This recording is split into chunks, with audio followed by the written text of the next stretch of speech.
Hey folks, thanks for coming out for lunch. Can you hear me in the back okay, without a mic?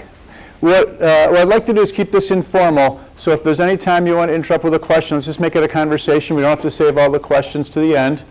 Today I'll be talking about what we've been doing in the state to combat clinician burnout. And these are really the messages I'd like to leave you with, that the problem is huge, that it's largely a systemic issue. This isn't some kind of personal failing or something wrong with the clinicians who are suffering from it. And you all can really make a difference and help. So in terms of what is clinician burnout, most of you probably know this. I'll get through this pretty rapidly, but just it's a clinical triad of emotional exhaustion. Probably you've seen in your colleagues from time to time, maybe you've experienced it yourself. This depersonalization, where there's this lack of empathy, people become cynical and they have a difficult time relating to their patients, and then this feeling of sort of low achievement. It turns out doctors and nurses have always worked long hours and hard and thrived in that environment for a long time. But lately, there are so many sort of jumping, ankle-biting, box-checking tasks that we have to do that we begin to think that work is worthless from our perspective. We're trying to take care of a patient, but it turns out there are studies recently that show for every hour that you're taking care of a patient, you spend 2 hours taking care of the electronic medical record. And rightly so, if you've been trained your whole life to take care of patients, you view taking care of the electronic medical record as maybe meaningless, worthless, not particularly useful.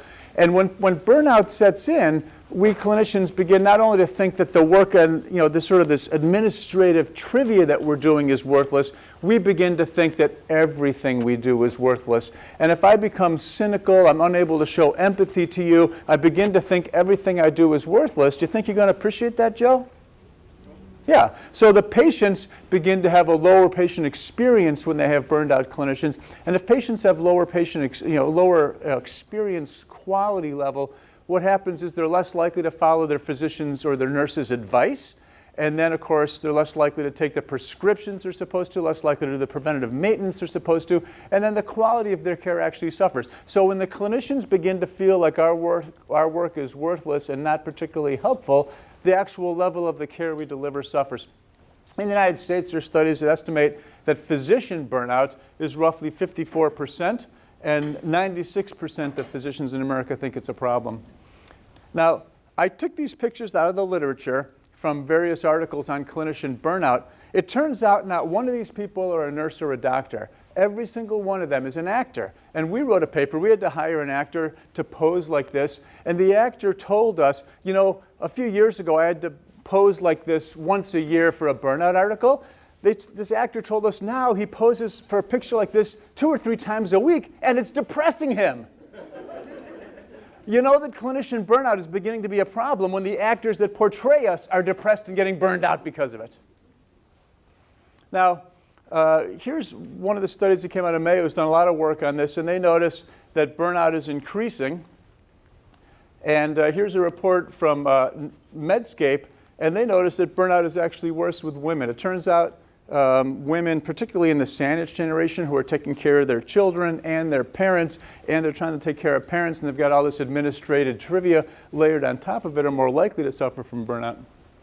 Burnout just doesn't affect physicians, although I'm on a task force with the Mass Medical Society focused on physicians. Burnout affects all clinicians, and here's a study that shows that nurse burnout rates range around, a couple of studies that range around 40%, and it turns out the incidence of depression in burned out nurses is twice that of the general public. So it's an issue with all clinicians. So why should we care about it? Well, these are the 3 reasons. Because we care about this particular article is about physicians, but we care about it because we care about our clinicians, the people on our team who care for the patients.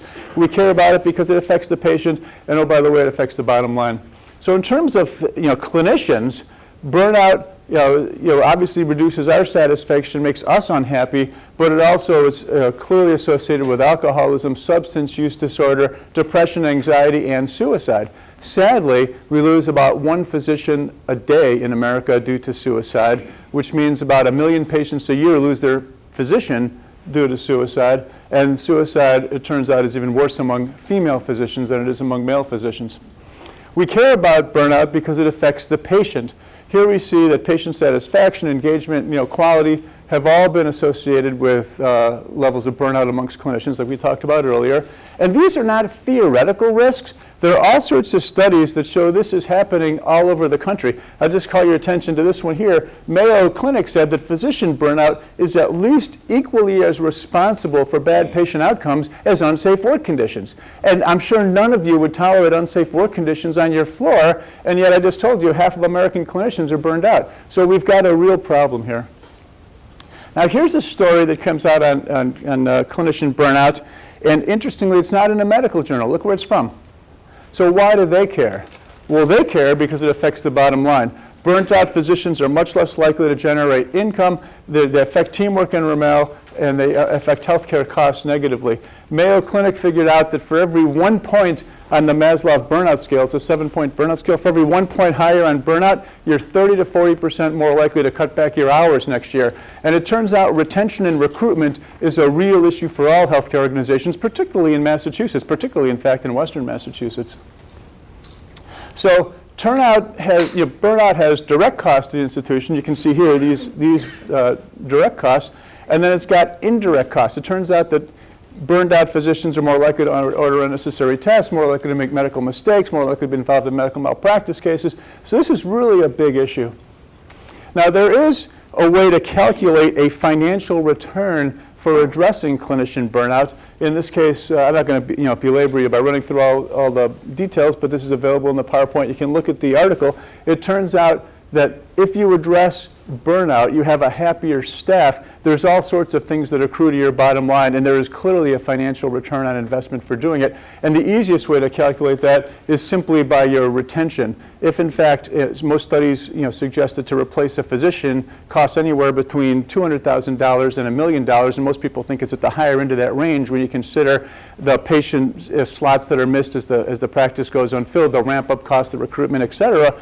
Just if you reduce the burnout rate a little bit, you can then demonstrate clearly that you're reducing the people's likelihood to cut back on their hours or retire, and just that is a financial return on investment, let alone all these other costs. And of course, not calculated in that financial return is all these things that burned out docs do, and particularly the domino effect of what's left over when you have a colleague leave. Now there is some little bit of ray of sunshine or optimism. What these graphs show is this more recent work from Mayo. The green line is the public and the blue line is physicians. And you can see the burnout rate, this is the burnout rate, is worse for physicians. But you can see from 2014 to 2017 nationally, at least according to one study, the burnout rate from physicians actually improved a little bit. On this side is satisfaction with work-life balance. You can see the public is much more satisfied with their work-life balance than docs. And in fact, docs, they were a little bit less happy over the last couple of years in that study. Now, it turns out that in all sorts of other fields, airline pockets, nuclear power, things where you really care about the person making good decisions, we recognize that when you're faced with multiple simultaneous decisions at once, you actually get dumber. Your IQ actually goes down about 14 points if I ask you to solve 3 or 4 problems simultaneously. All these other industries, they do something about that. It's time we in healthcare begin to let you focus on the job at hand, the task of caring for the patient, which is the reason you went into this field in the first place. So this is largely a systemic issue. It's not a personal failing. Sometimes people say, when you're dealing with clinician burnout, well, why don't we just take these burned out clinicians, and we'll teach them meditation, we'll teach them yoga, we'll teach them to have a positive outlook. Now, my dad always told me, there's nothing in the world that can't be made better or worse by your attitude. And that's true. On the other hand, if you happen to be in a terribly sick environment, you're still in a terribly sick environment with a good attitude. We want to fix the environment so it's not causing harm. This is what most people think a lot of the drivers of burnout is. How many of these things on this list are under the control of the individual on the ward? Not very many. Yeah, that's right. And so here's a study. People say, why don't we just recruit more resilient healthcare workers and they'll solve the problem? Well, this graph here shows the burnout rate of the American public and newly recruited medical students. When they go to medical school, you can see that medical students are less burned out than the public. After being in medical school for 2 years, look what happens. The burnout rate among medical students is now worse than the public, and the depression rate is also worse than the public. So we do something to people when we take them into our wards that makes them sick, and we got to own that and we got to fix it. It turns out here for interns, the rate of depression with interns is quite low, about 3% when they start the year, and then it skyrockets by 400% every single quarter during their internship. And this is why you should care about depression in clinicians, is that if you're depressed, you're 32% more likely to make medical errors, even if you don't care about your colleague, and I know you do, which is why you're here. So there's an article that came out maybe a year ago, written by 11 prominent healthcare CEOs, a couple of them from Massachusetts, Dr. Torchiana from Mass General, Dr. Stephen Strongwater from Atrius. And what they did is they said what's driving burnout is largely systemic things, and really, the advent of the electronic medical record sort of was the tipping point that really started driving escalation in burnout. We'll talk more about what they recommend and some of their conclusions a little bit later in the talk. But this is where I want to start getting a little more optimistic. And please feel free to interrupt with any questions. I'd be happy to entertain them during the talk. But this can be fixed. Mayo Clinic is one of the leaders that have been focusing on this for some time, and you can see during this time frame, the national burnout rate went up by 11%, but at Mayo it went down by 7%. And so they're considerably less burned out at Mayo than elsewhere in the country. So if you have concerted, focused effort on this, you can decrease the burnout rate, which we know is going to increase the level of quality of the patient's care that you're delivering, and also going to increase the financial returns in your organization. Now, here's just one example of how a simple intervention can dramatically affect burnout.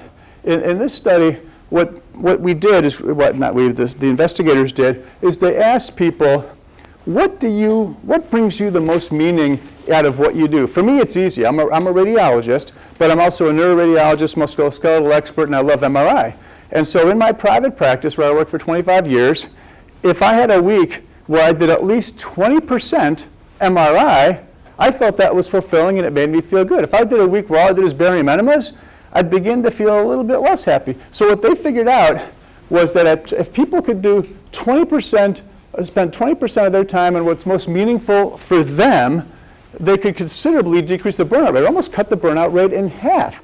And so to do this, you need to figure out for you and for the people you work with, what's most meaningful? Some of us, it might be direct patient care. Some of us, it might be research. Some of us, it might be teaching.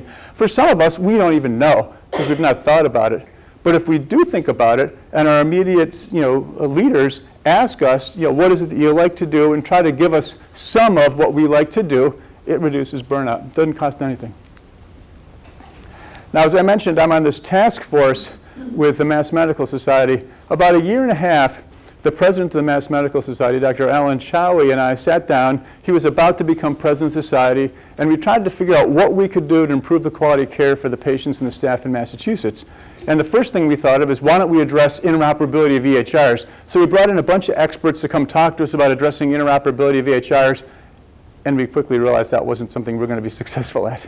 It's happening slowly and organically, but it's nothing that we could affect. On the other hand, during the time we were talking about this, when I was going out to places like this, more and more I was hearing about burnout on the staff, as was Dr. Chowie.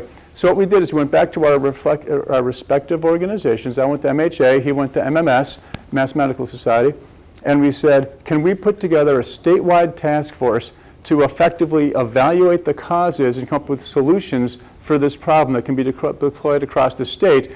Although it's because they're Mass Medical Society, they focus on physicians, we put it in our mission that we want to find solutions that are generalizable to all clinicians and could be generalizable outside Massachusetts as well. The first paper we came out with was maybe about 6 months ago. You might have seen or heard about this because it made quite a stir in the media. We put out a paper in conjunction with Harvard where we diagnosed this condition as a crisis, and we recommended healthcare institutions do 3 things now to address clinician burnout.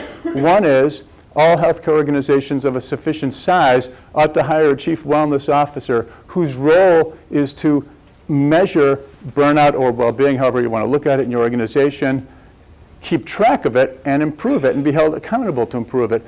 Because we talked about depression, substance use disorder, suicidality, suicidal ideation, and actual suicides are a component of this, we recognize there's a stigma associated with our trying to access mental health care. Yeah, I'm a little nervous as a physician if I go and say to a psychiatrist, I'm suffering from burnout or depression. I'm a little nervous that next time I fill out my application for my license in Massachusetts, they're going to say, did you see a psychiatrist? If so, why? And maybe after 30, 40 years of focusing like a laser beam on medicine, that board's going to pull away my license because there's such a stigma associated with it. So in addition to hiring a chief wellness officer, we strongly recommended that we remove barriers to access mental health for all of us, because all of us from time to time need it, particularly under stressful situations, and there should be no stigma associated with it. There should be no negative consequences. In fact, we should be encouraged. Our leaders should model going and getting mental health services when they need them, because that is going to enable us to be better, better resource for our patient.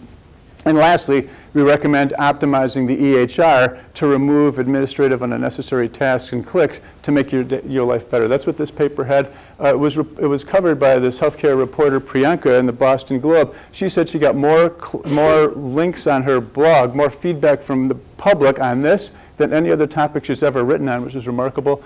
We also wrote an op-ed in the Globe that day, which got international exposure, if you consider Canada international. Now, there are a whole host of things that we can do to address clinician burnout to make it better. This study, I call it the Colorado study. What they did is they tried to remove some of these box-checking, hoop jumping requirements that have nothing to do with delivering care, but have to be done in order for the patient to come in, to get out, and get billed. And so what they did is they increased the MA to provider ratio up to 2.5 MAs to 1 physician. And I happen to know there's a small practice sort of in between Cape Cod and here that increased it to 4 MAs per each provider. And what this allows is for the MAs to cite the patient, to talk to the patient, ask him, are these meds really the ones you're on? Correct the EHR if they're not. Ask them about their allergies. Ask them, why are you here today? Tell me about your chief complaint. And get all this down in the computer. And then when the physician walks in the room, this MA will present the patient to the physician, say, this is Mrs. Jones. She's here today because she's got hip pain. The hip pain's been bothering her for 2 or 3 weeks. She's got a history of cancer, but it was a long time ago and she doesn't think it's related, and these are her labs. So the doctor or the nurse practitioner can right off the bat, say to the patient, is that right? Do we have it right in the record? The patient can say yes or no, and then they can start dealing with the issues, and the documentation burden is removed from the provider. Now, in this particular study, they cut, I don't know if it's on the slide, but they cut clinician burnout in half. It was, increased patient volume. It actually, paid for itself. And what you all care about is that on every single quality metric, the quality of the care these people deliver to the patients improved. So by focusing on this, we can make a difference and improve the quality of care. More recently, our task force came out with another paper that focused on the EHR. Reliant Medical uses Epic, as a lot of places in the state do, but this article, it talks about 14 pearls how EHRs can be optimized to make your day easier, and this is not Epic specific. It can be done with any EHR. But at Reliant Medical, there's a doctor by the name of Larry Garber, and he is the chief medical informaticist, so he runs the EHR. But he also practices medicine because the group is small enough that he's not completely removed from clinical practice.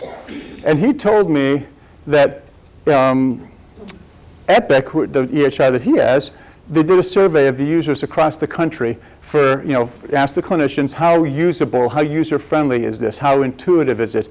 And he was ranked in the 98th percentile, his instance of Epic, 98th percentile in the country, so better than 98% of every other EHR. And I said, how'd you do that? And he said, well, I'm a practicing doctor, and so I've got to eat my own dog food. So I'm going to make this dog food taste good. So he optimized it to make sense for himself and his colleagues. We've got 14 different things that you can do to make the EHR more of a friend rather than an obstacle delivering care. And again, the link is there. I'm happy to share this with anyone who's interested in it. I have a stack of cards in the back of the room, and so if anybody wants to grab my contact information, you can. But these are things that you can do now to improve the quality of care, reduce the clinician burnout, improve the satisfaction we all get for caring for patients.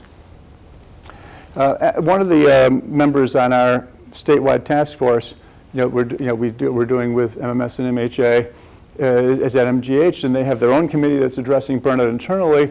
And what they also noted is that if you look at the top sort of 3 things that people care about, it's this administrivia, if you will, non-physician work tasks being laid on the physician, increased EPIC optimization support, and more advanced EPIC personalized training. We'll talk about that in a minute. Actually, we'll talk about that now. First, I want to show you a graph. Have you guys ever heard of something called pajama time? I'm seeing some heads nod, yes. This is one of the unfortunate things about our society being so interconnected that, what's great is that all of recorded history is right in the palm of my hand. If you ask me, who was Sophocles, I can pull it up and tell you instantly. What's bad is that you all can get a hold of me 24 hours a day, right? And so the line between work and home and family is blurred. So let me show you this graph. The blue line here is weekdays. And this is 0%, and this is 100%, and this is your staff. This obviously isn't from your hospital, but it could be. This is your staff. How many of them are logged on to the EHR? And you can see at 4 in the morning, very few of them, as you might expect. But come sort of noontime, most 90% of your staff is actively logged into the EHR, providing care to patients and documenting it. And then at 6 p.m., people start going home, and by 9 p.m., very few people are on the EHR anymore, probably your night staff. And that makes sense. Look at the orange line. The orange line is weekends. Now, this is your entire staff. Again, at 3 in the morning on the weekends, interestingly, a couple of people are on EHR, don't know why. But you can see that during the day on the weekends, more than half your staff is logged into the EHR on a weekend. And what's really disturbing, if you happen to have a spouse at home or a significant other, is that Saturday night at 9 and 10 o'clock, what is that? About 70% of your staff is logged onto the EHR instead of paying attention to your significant other, your children, your parents, your community. That's a problem. That's not healthy. That's not sustainable. And that's what life is like right now in America. So they did something that, I'm really excited about this. The University of California at Davis, this guy, Scott McDonald, what he did is he figured that there must be a way to improve that pajama time statistic at the individual level. And so what he wanted to do was, they tried to optimize EHR or system-wide, but what they recognized is in EPIC, I don't know if your EHR does this or not, but within EPIC, they can actually look at how efficient I am. They can say, you're reading a chest x-ray, and you did it with 13 clicks. Dr. Chafee read a chest x-ray on the same patient. He did it on 6 clicks. So maybe Dr. Chafee is more efficient than I. Maybe he's not clicking on things that he should be clicking on, right? But the profile of the, Big Brother's always watching with the EHRs, and the profile of the provider and how efficient they're deriving care, that's all spreadsheetable in Excel files, and you can see every single provider, how long they spend to do a task in the EHR. And it's quite variable. Some people are quite efficient, and some people not so much. So what they did is they brought somebody in to sit down with every provider for 4 hours. And so during this day, they had, the schedule was half booked. So you're getting paid for your full day's work, but you're going to have somebody, a specialist in EHR efficiency, sit with you. So instead of doing a case every half hour, you're going to do a case every hour, so you'll have time on every single case to talk about optimizing it. These trainers, before they sat down to train you, watched you. So in advance, they sat down and not only did they take your profile out of the computer, but they watched what you did. And so they could see where you're wasting time, where you're doing things where the system could actually enhance your ability to do better. And then they sat down and they trained people on how to eliminate unnecessary steps, how to pull things like the problem list to the front faster, and they explained how to do it. And then they had these sort of weekly pep talks where the whole group got together and talked about it and reinforced it. And what's remarkable is after 4 hours of training, people were happier with the system, but look at this. Every month, on average, at UC Davis where they did this, each provider saved 25 hours of unnecessary time in the EHR. That's, if you think about an 8-hour day being a work day, that's 3 work days per provider you're given back. So you're in this system, on average, people were wasting 3 days a month doing nothing but unnecessary, inefficient stuff that was eliminated. Now, Scott McDonald told me that that's the average. As I said, some people were really efficient, and they may have only saved 3 or 4 hours per month, but some people were really inefficient, and they saved over 50 hours of needless, administrative, worthless tasks that were eliminated every month from them. This is really remarkable. So what would you do with an extra day a month? Now here's back to that study of these CEOs, a couple from Massachusetts, all over the country, very prominent. And this is the article, the Health Affairs blog that they wrote. And they had this message for their fellow CEOs.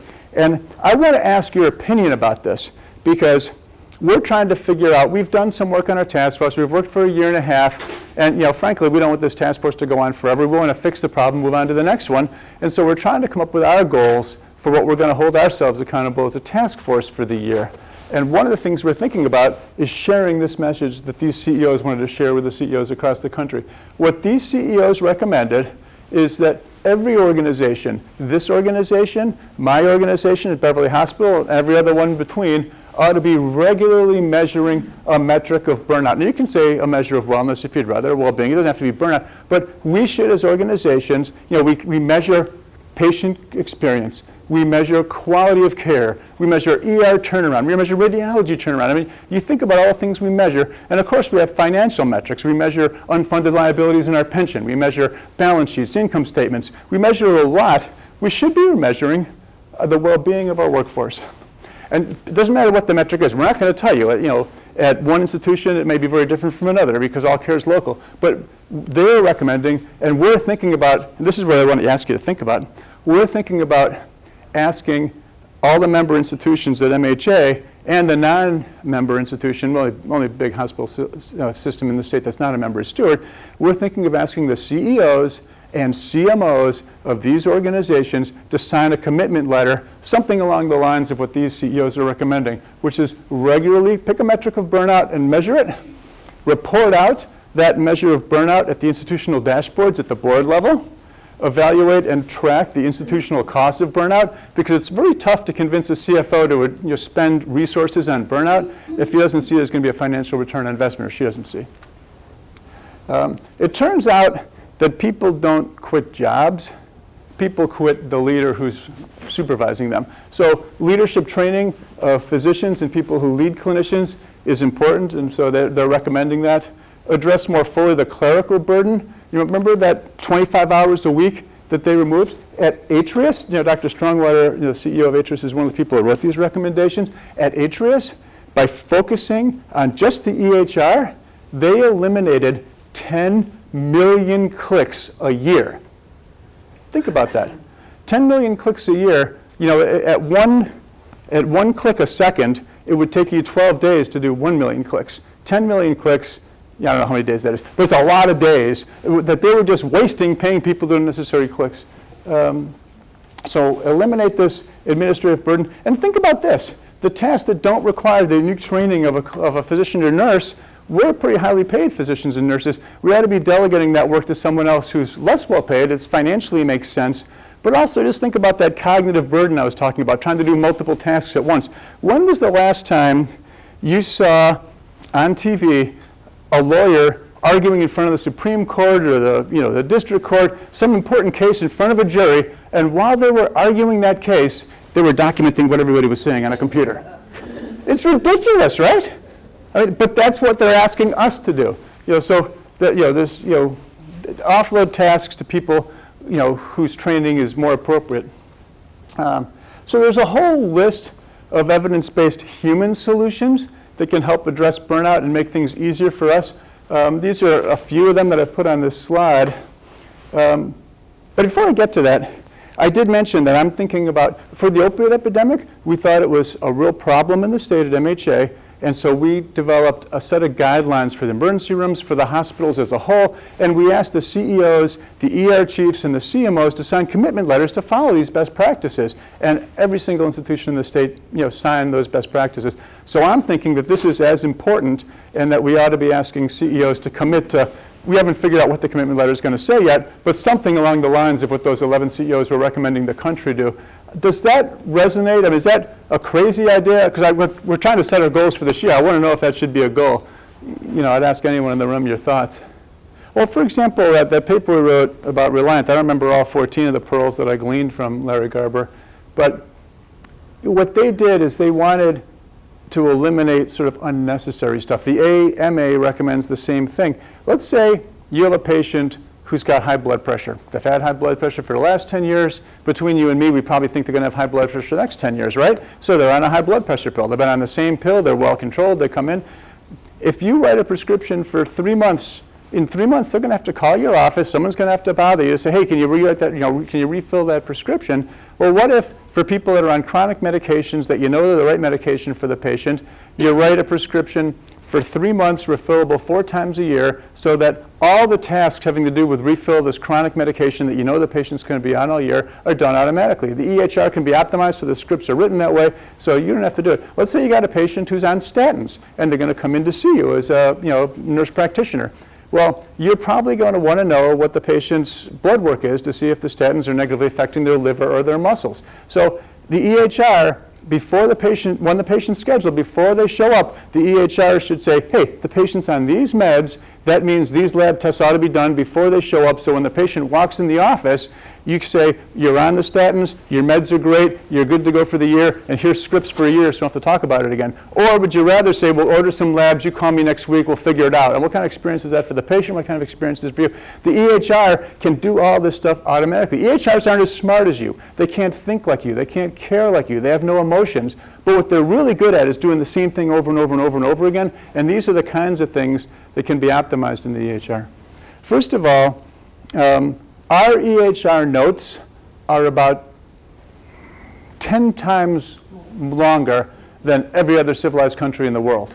So we have, I come and see you here at BI Milton and a note's generated. I might go to another institution and that entire note is bounced over to there. My medications may or may not have been changed, and the note's bounced back. And the EHR is this echo chamber. So the poor primary care provider, is getting, their inbox. They walk in before they begin their work. They have 200 messages in their inbox because so-and-so has seen an ophthalmologist, and then they've seen a dermatologist, and one of them ordered a lab, and now is the primary care provider supposed to look at this lab for the eye, or is the ophthalmologist? So the EHRs are incredibly bloated.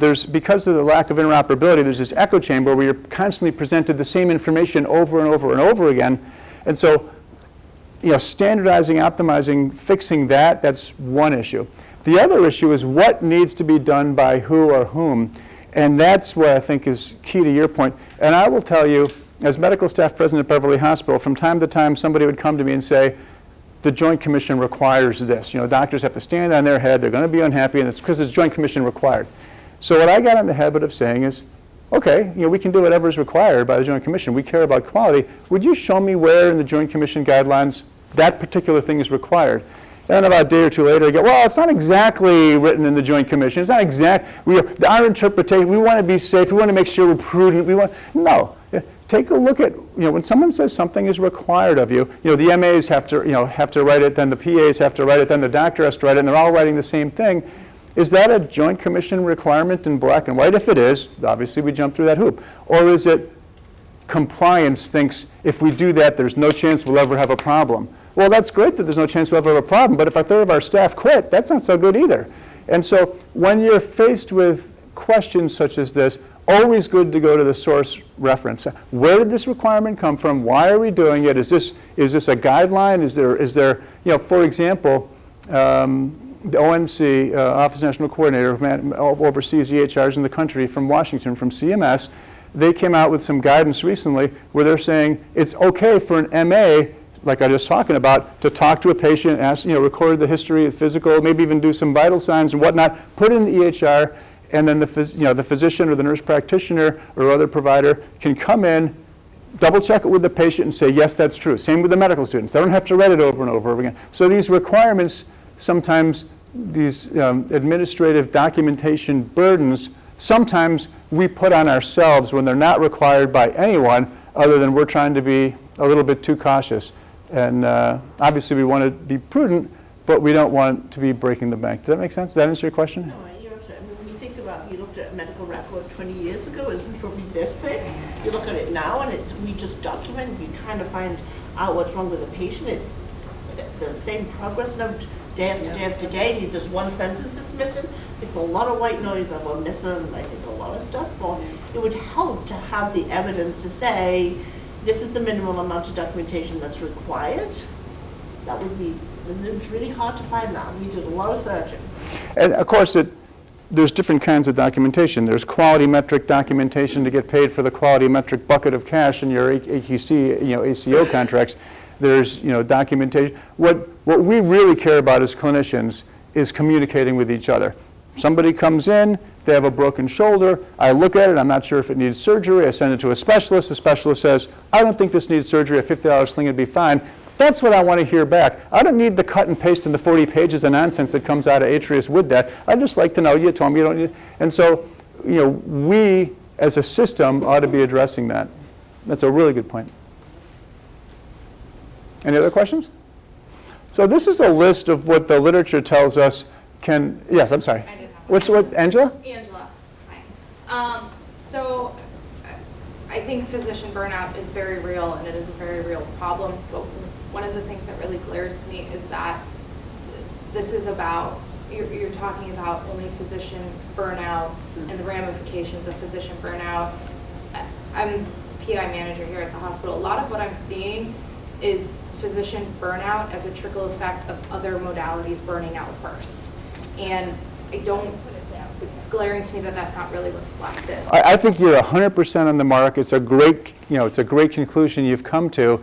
And the reason that a lot of it is focused on physicians is that the literature focused on that first. And so we have much more robust evidence of the literature. And also because this particular task force is a joint task force between MMS, which only represents physicians, it was a lot of work to get them to include clinicians in terms of what we were thinking, because they're responsible for one stakeholder, to reportable to one stakeholder. But we are looking at all clinicians, and I couldn't agree with you more that this burnout, if you talk to pharmacists, if you talk to MAs, this whole question one, this horrible, horrible question one, this misguided concept that the nurse union was pushing here in the state back in November, I would posit in part is because of this stuff, right? I mean, I think that it is probably true, I think it is true, just between us and this closed doors, it's true that from time to time, from unit to unit, on occasion, we're all understaffed. I remember as a radiologist, I'm the only radiologist at Mass General Hospital at 2 in the morning, and a bus hits a train, and holy moly, there's a stack of cases like this. And that's stressful, and it's difficult. We're in a feast and famine business. And so the appropriate response to that is to sort of use AI and analytical, artificial intelligence, predictive analytics, and figure out, well, on Christmas Day, you don't need as much staffing, but on, the day after 4th of July on a Saturday in Gloucester, you bet your bottom line you're going to need a lot of staffing. So there's ways to be thoughtful about staffing, but a rigid, you need the same number of people caring for the same number of nurses, RNs caring for patients at 2 o'clock in the morning in the Berkshires that you do at Mass General receiving patients coming out of the OR is nuts. And so, we do need to address all clinicians and the well-being of all clinicians. And these things, they work on all clinicians. I think you're exactly right, Angela. But I'm not just talking about clinicians. I'm talking about other staff that may support physician efforts or clinician efforts. I think we're seeing burnout. When I say all modalities, I mean all modalities, from people doing office work to people who are on the front lines doing different things, because they're picking up things to assist the physicians and make their lives easier, be able to get that face-to-face time, or the nurses to get more time. But now they're an office or an area that has been working so lean that they're overwhelmed. So you're seeing turnover in those areas, so now you're missing those individuals to continue supporting the clinicians who need to do their job. So I don't just think it's clinically we're seeing burnout in healthcare. I think it's the entire continuum of healthcare providers. I think you're right. And you probably read in the papers about 2 weeks ago, the World Health Organization just defined as a medical disease, a clinical syndrome, burnout. It was just, the World Health Organization now acknowledges it's an illness that affects people worldwide. So it isn't just clinicians. I take your point. It's a good one. What's your name? Dan Adwordy. Hey, Dan. So I think your point about cognitive overload is actually a really important one. There's some work going on right now at the Betsy Lehman Center and a multidisciplinary team looking at safety effects focused on emergency medicine, looking at the cognitive overload of providers on all levels, as well as the interruptions. And I think that may be another area to look at this with, is limiting interruptions. Like your point being said about the lawyer in court not taking notes on the court case. By the same token, the lawyer arguing also would not be asked to answer a call about 3 cases that he's going to deal with next week and be asked to jump into another courtroom next door at the same time, like very back corner. And we're doing that in healthcare. I think it's very different between healthcare and other HROs that we try to emulate. Is most other HRO groups that we're looking at, firefighting, aircraft, The high reliable organizations he's talking about, HRO. are linear processes that typically are single process involvement with simulation. And I think that's another piece that's missing from some of the work here. We are not going to change healthcare reimbursement in the country in the next 5 to 10 years. We are not, it's unlikely we're going to improve staffing in many areas because of a significant nursing shortage, other healthcare areas, doctors not going into specialties and those things. So I think there's a need to do some specialization, there's some simulation and additional training of how do we deal with the cognitive burden that we're all facing. I think that's right, and that's why I bring it up. There was a study I looked at. It's really tragic, actually. You remember this, the Challenger, the Space Shuttle Challenger incident? Before that ship went off, it had been canceled multiple times because of weather. And so the day that the thing took off, the engineers sat around, and they knew the O-rings were specified that they should only be operational, only functional. Their limits were only documented above, like, I don't know, 45 degrees, something like that. And that night in Florida, for whatever reason, was one of those days when the orange groves freeze, and it went below freezing. So the space shuttle, the O-rings, the whole thing was too cold. And so there was this argument and battle amongst the engineers. Somebody said, I think maybe we should, wait, because the other ones, it was 70 degrees when it took off, and we didn't have a problem. I'm a little nervous that O-ring's going to fail and the whole thing's going to blow up. And people yelled at this engineer, and they said, you got to be crazy. What do you want to do? You want to wait until it's 70 degrees in Florida in this heat? We've already canceled 2 or 3 times. Congress is thinking of cutting the funding, and you're sitting here telling me you're worried about the temperature of the O-ring. And when you look at, and that dialogue was all written down. I mean, it's like a transcript of it. And when you look at the dialogue, it becomes obvious that if it wasn't, you imagine the stress-filled situation, right? If it wasn't a stress-filled situation, if they weren't on cognitive overload, they could have said, no, I don't have to wait till 70 degrees, but why don't we wait a few hours till it gets to 45? Had that O-ring lasted, only had to last 2 or 3 seconds before that, that booster rocket dropped off the shuttle. If it had been 2 or 3 seconds stronger, it would have lasted. And most of the engineers now believe if the temperature had just come to what it was certified at, it would have been fine. But no one could think, we have to wait for the temperatures to come up to 45, because someone was yelling, what are you going to do, wait till 70 like the other shuttles? And because it was so tense, people couldn't think clearly. Their IQ was lower, and they made this horrible decision with tragic results. So yeah, I agree with you. Yes? Sheila Burnett. So one of Hey, the Sheila. things that strikes me on this is that, so when I trained a long time ago now, everything we did was in a team. Like, you're always, I happened to train in England, so I was part of like this sea of 20 people that would go around the wards and be yelled at as the intern back, where are you? I remember, yes. But everybody was together on it, and I know they're doing work here on 3 North from that, but it does strike me as an anesthesiologist physician here, that it is kind of helpful when we're doing this as a team. Those are usually the most successful days, or the best days, when you all feel like you're on the same team together. You listen, the nurses in the PAC or the holding air, they're the ones that are going to tell me that this is going in the wrong direction, or if you're in the ER, that sort of thing. And I think we somehow need to get back to that of easy communication back and forth, where people actually have time to listen to each other a little bit before they sort of leap to the conclusion, or so-and-so's too busy, I didn't tell them, or I didn't want to know, or the physician that snaps at the nurses is why you're bothering me, when obviously whatever the answer, whatever it is, yeah, you should be bothering me if you're worried, sort of thing. So I think it's that the physicians can't do it alone, the nurses can't do it alone. We need to work a little bit more together on that. And the PAs and the technicians and all the other people that are, NPs will work. I couldn't agree with you more. The top thing on this line, if we have time to talk about this collegiality thing, addresses exactly that. I will tell you that there's this wonderful book called Digital Doctor. I forget the tagline is something like the hope, the hype, and the disillusionment of the EHR, something like that. But if you just Google Digital Doctor, there's this wonderful book. And they talk about when Sheila and I trained, I'm a radiologist. It was a very social job. When I was, in training in the 1980s, I'm embarrassed to say, we were the physician's physician.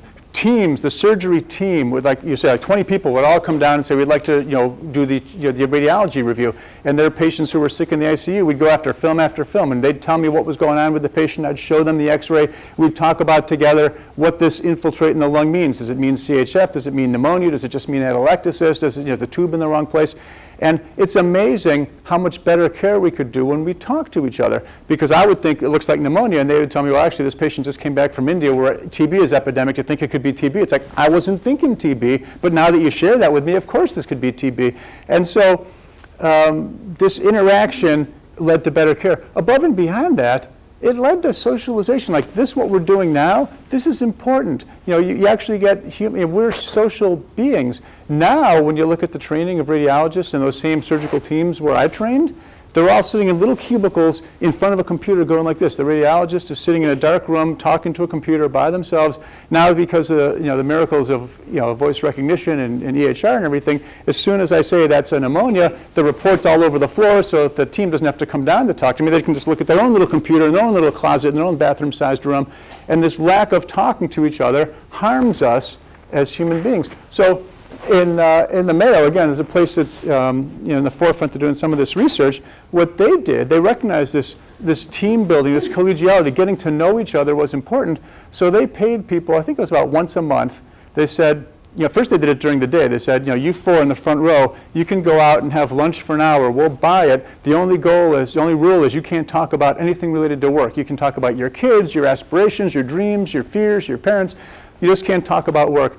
And then they measured that, and then another group where they basically paid for lunch, but they didn't get to talk and didn't have that instruction. And the group that had this collegiality time, the burnout rates, I forget what percentage it dropped, but it was incredibly significant. Now, it was too expensive for Mayo to take 4 people off the floor and do that, so they recognized this wasn't sustainable. So then they tried saying, well, we'll pay for you to go out after work. When you're all done with your job, the 4 of you can go out, and same deal. I'll pay for your dinner once a month, and the only rule is you can't talk about work. You got to talk about something else. So you get to know each other. You get to know those nurses. When I was a surgical intern at Duke, when a nurse would come up to me and say, I'm worried about this patient, I was so relieved because I'm an intern. I'm brand new. These nurses have been there for 20 years. If they think the patient's going south, I better listen to them because I think they're probably right. When a nurse told me a patient was going south, my thought was, well, we want to get him to the ICU. Let's get him to the ICU. I was an intern. I didn't know anything. But I had a relationship with those nurses. I'm a little nervous now. The interns are sitting in a little booth talking to a computer. They don't have that relationship with the nurse. And maybe the nurses, my mother was a patient recently at a hospital. And the nurse was caring for my mother and had her hands on my mother. Then she looked, she's got this thing, it's about this size. Maybe you have them here too, I don't know. It's got like a computer and the blood pressure cuff and like the wand for the, for the meds. It's all in this push cart. She walks in. So she's caring for my mother, and she looks at that, and instead of having my mother's chart up, all of a sudden it's got some message about hand washing. She drops my mother, goes running over, moves the mouse back and forth, and goes back and talks to my mom again. And I'm thinking, that's interesting. I said, would you mind, telling me why you did that? And she said, oh yeah, if that screen comes up in another 30 seconds, I get logged off. And I said, what happens if you get logged off? Well, I got to spend 3 minutes bringing it all back up, and all the things I measured, the blood pressure, the wine, all that's gone. And now, because she's already taken the medicine, I got to manually type in the number on the pill because I can't wind it. It's like, it's crazy. Anyway, I digress. So, collegiality time, obviously improved efficiency. This customized DHR stuff I talked about, and that can be customized. And the way to figure out what you need customized is not really rocket science, right? You go to the people who are delivering the care, or in your case, even the people that are supporting the people delivering the care, and you say, what's the pebble in your shoe? What is it that's bothering you? What do you see? If you ask everyone in this room, tell me something you do that you think is a waste of time. Now, we'll put it up on a board, and it turns out we'll probably divide those things into 3 things, right? One of them is a bucket of really a waste of time. And we thank you for showing it to me. We'll cut that off your list. You don't have to do it anymore. Another bucket will be things that you thought were a waste of time, but to Sheila, they're really important because she needs that information for X, Y, and Z, and so you're going to leave it. And then there's another bucket of things that you're going to say, that's really important stuff, and I just didn't appreciate it. So talk to people, ask, the first step to, getting out of a hole is to stop digging, right? Ask people on the front lines who really know. I can't figure out what it is that you do and what it is that, you know better than I what you do bothers you, of the things that bother. There's things that stress us that are just come part and parcel with our job, and there's nothing we can do about it. You make life and death decisions, and sometimes they're going to be judgments that turn out in retrospect to be incorrect, and that's tough to take, and there's nothing we can do about that. We're in healthcare, we train ourselves the best we can, but you're going to have that time when you're in the hospital at 2 in the morning and the bus hits the train and you're going to be overwhelmed. It's just part of what we do. That's very difficult to deal with. On the other hand, there are things that stress you out that are in this first bucket that can be ameliorated, that can be fixed. And that's, if you ask people on your team, what is it that's wasting your time, I'll bet you can find things to optimize in every organization. Looks like our time's almost up. Let me just flip through these, if there's any other. So there's a list of things, human-based things you can do. This is kind of cool. Do you guys have this single sign-on where you just take your EHR, your badge, and you tap something and the computer opens up? I would suggest that that's something to consider. I know that EHR is a big deal and it's expensive and all this kind of stuff, but I was talking to a doc who has this, and it was remarkable. He said that I was in a hour-long meeting with him talking about quality stuff. He walks into his office, he takes his badge, taps this thing, and the EHR opened up to the patient he was on and the page he was on. And he said, not only that, he said, he's a primary care doc. He says when the MA rooms the patient, they have a different version of the EHR. They don't see everything he sees, but they open up and they do all their stuff on their version. And then when he walks in, it's set up, he just taps it, and the screen's opened up. All her stuff is now in his thing, and is open to the page he needs to be open to start doing the work. I mean, think about how much more efficient you can be. If you're spending, this is part of that 10 million clicks, I'm guessing, that Atrius got rid of, right? You can spend, and I think there's a financial return on investment on this stuff. Now, I don't know if this particular improvised or technological solution is too expensive or not expensive enough, but these are the things, you can make a list of things that we can do to optimize. And so here's some technological things. So we talked about this, the goals. I didn't talk about this. I'll ask you this really briefly. Our task force that's addressing burnout, we want to do a statewide survey. I'm applying for a grant to pay for a statewide survey, and I want to know if you guys think this is useful or not. My thought is, if we can get the money to do this, we're going to have the CEOs of healthcare organizations, physician organizations, and hospitals survey their staff, but we're going to, in addition to burning out this burnout survey, we're going to ask a few demographic questions. What unit do you work on? What kind of provider? Are you a nurse? Are you a physician? Are you an anesthesiologist? Are you a cardiologist? We're not going to report out anything with an N of less than 20, because I certainly don't want to find out you're the only one, Ellen, on your floor, and you said that you don't like, the color of the walls, and they're going to come back and bite you on that. And so, but in bigger units, what this will give is a very actionable report to your CEO to say, our hospital on average is better burnout than most, and our ER docs are the happiest ER docs in the state, so we got to learn from them and celebrate them, because we just learned that. But our OBGYN nurses are at their wits' end and the worst at this state, so there's an area we can focus our attention. I'm thinking a survey like this would be useful, and we could all be doing the same thing, and we could then measure these metrics over time at our institution to make sure we're improving. We can learn from each other, because I can compare, your institution, well, I can't, but your CEO can compare your institution in a blinded fashion to other community hospitals quite similarly, and you can see maybe there's a trend. Maybe the OBGYNs, nurses at every one of these things are in trouble, and we can learn from that. Or maybe you can, learn that you're improving and doing well. Does that sound like something you guys would support? Well, that's, I think, all I have. I think I have a slide here that says thanks, so let's just get to that.